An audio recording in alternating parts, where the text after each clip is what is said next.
Hello, my name is Rebecca, which means captivating, but it also means to tie.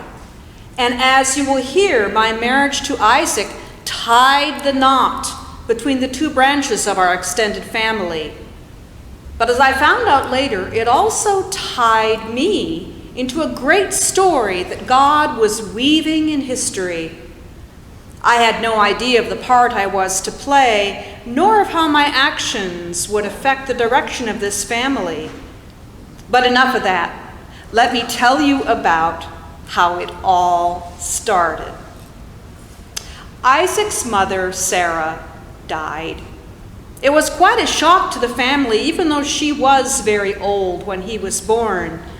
Isaac had hoped that she would live long enough to attend his wedding and maybe see her first grandchild. Isaac's father, Abraham, was able to purchase a burial lot from the local Hittites near the area where they had been living, and they laid Sarah to rest in a cave on the property. But before she died, she made Abraham promise not to allow Isaac to marry a local girl, but to find him a wife from the old country. So Abraham decided that he would send his most trusted servant, whose name was Eliezer, back to Mesopotamia. He wasn't sure if he'd be able to find a woman who was willing to leave her family and come to an unknown country. But Abraham assured Eliezer that God would send a sign to help him find Isaac a wife. And I believe God did send a sign, but in a very strange manner. It was actually very comical. Remember that Isaac is the son of laughter, so this had laughter in it too. Eliezer traveled a very long distance with a train of 10 camels and many gifts fit for a bride. I was minding my own business that day. I had no idea what God had in store for me, let alone that God would bring me to a whole new country. The evening was coming, and it was my turn to go outside the city gates and to bring water from the well. And I met a visitor at the well who said he'd come a long way from the west. I was curious, so when he asked me for a drink of water, I willingly let my jug off my shoulder and dipped it in the well and gave him some water. But those camels, God must have been pushing me, or I never would have offered to draw water for his camels as well. Have you ever tried to water a camel? It's like trying to fill a desert. And this man had 10 of them, 10 camels. Then he offered me a gold ring and bracelets and asked me where my family lived. I raced home to tell my brother Laban, who went out to greet our visitor. And when he found out that he was from the house of Abraham, he was overjoyed. I found out later that Eliezer had asked God to send him a sign. He had said that if a woman at the well offered him a drink and then offered to draw water for his camels, that would be a woman of great quality, the woman that God had chosen as a wife for Isaac. Eliezer said that I had passed the camel test, that there are those who make generous offers but do so in an inadequate job, or quit or don't follow through completely. But there are others who may do their job, and though they make no demands, they might expect some form of reward or gratitude. Eliezer said he watched carefully to see my approach at carrying out, which was a very difficult task. These moments would be extremely telling as to whether my offer stemmed from a genuine desire to help someone, or if there was some other underlying motive to my kind behavior. It was only after my job was done, during which I had no expectations from him, that he was able to be absolutely convinced that I had passed. He said the camel test was my proof of greatness. As I conducted myself in what I would have considered to be an ordinary daily activity. It was really amazing to think that God led Eleazar to that spring at the very same time that I had come to draw water. I might have stayed at home and Eleazar might have chosen another well. But God is a God of wonders, and in a very short period of time, my life changed. Usually it was our custom to hold a betrothal ceremony with relatives from each side present. In fact, my parents asked for a 10-day period to get my things ready to go, but Eleazar felt he needed to return right away. My parents gave me a choice, to stay or to go. And something inside me urged me to say yes right away. I thought of it as a great adventure. But more than that, I remember the stories I had heard about Abraham and his call from God. Only one generation had passed since he had left us, and we thought that he was lost to us.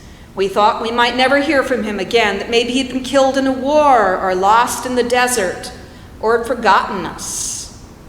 I heard the voice of God calling me, and when I said yes, the decision was made. My nurse, who had cared for me since I was born, said that she would come too. And so we didn't have much to pack since Eleazar had brought so many gifts on the camels. There wasn't really much more we needed. So the whole family saw us off, singing God's blessings and blessing us. I still remember the first time I saw Isaac. I saw him striding towards me, and I slipped off the camel and I asked the servant, "Who is that man yonder, walking in the field to meet us?" He was so handsome and strong that I think I fell in love with him right at that very moment. But I took my veil and I covered my face so that he would realize my modesty.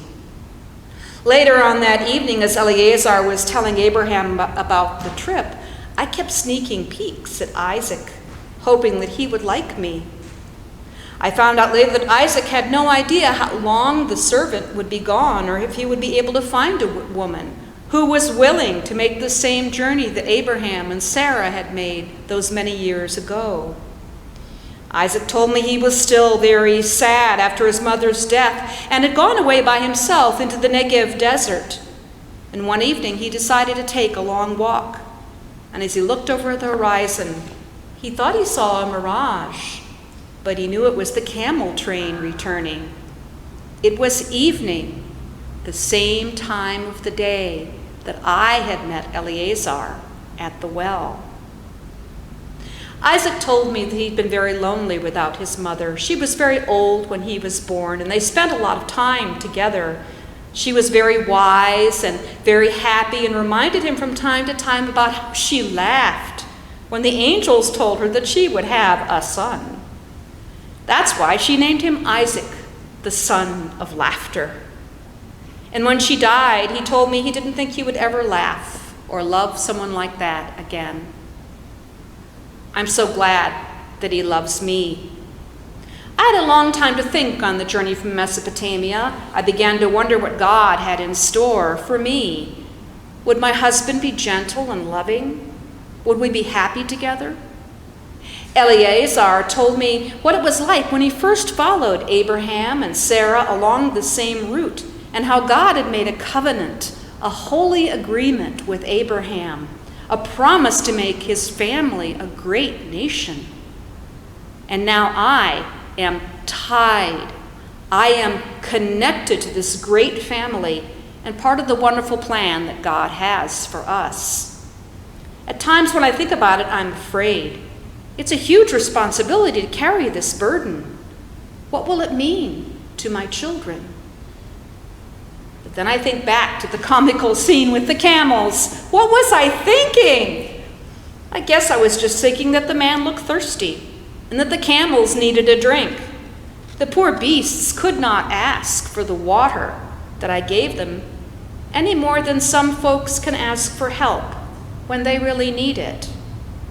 I guess the 10 camel test is something for everyone to learn, to look for ways to help, even when it involves some extra effort, to look out for those who may not be able to ask, who may not know exactly what to ask for. I've come to know that God, the great Holy One, is like that. God rescues us even when we don't know what to do or how to ask. God loves us even when we do things that we know are wrong but can't seem to help ourselves. God invites us to come when we are weary and when we're carrying heavy burdens. And God refreshes us with living water that flows deep from the ground, like the water I drew from the well that day. My name is Rebecca, which means captivating, but it also means to tie. And I am now tied to Isaac, the son of laughter. My joy is not yet complete, for I hope someday to bring children into this great family, to carry on the lessons I've learned and to serve the God who has chosen us for great things and knows us deeply and offers to help us when we are burdened. I believe God taught me the 10 camel test, and that God offers this lesson to us all, asking us to look out for one another as we travel forward together in time.